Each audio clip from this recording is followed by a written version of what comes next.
Керу бәясе 50 сум. Хәйер күпләрнең хәйрия тортмасына солган акчалары берничә тапкыр артык иде. Берәүләр өчен бу концертка билет булса, Зөлфиягә савыгуга өмет. Мин Зөлфияны белә идем. Кичкенә класстан укыганда ул зур класста укыйды. Аның фотографиясе мәктәптә эленеп тора. Ул отличница учебы иде. Без Зөлфиягә тиз төрле телибез һәм үз кешенә ышансын. Зөлфия, без синең белән.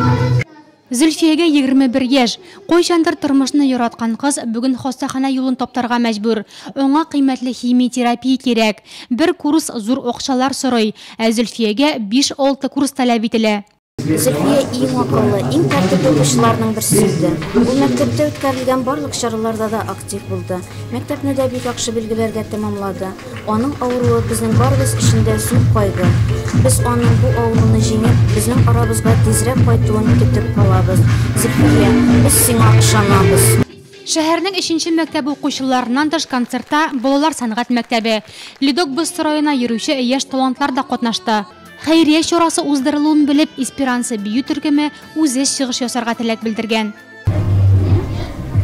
Biz бүген беренче чиратта үзебез концерт күрсәтеп, Зөлфия Ахмадиевага бик булышырга телибез. Biz бик начар авыру белән авырганын белгәч, бик кызгандык. Бүген концертта катнашу. Безнең Зөлфия Ахмадиевага булышының кичкенә дәшегенә. Ләкин без аны чын йөрәктән эшлибез. Концерт барышында Зөлфиягә 30 000 сумга якын акча җыелды. Кызга ярдәм итәргә теләүчеләр булса, исәп-хисап счеты экраннарда.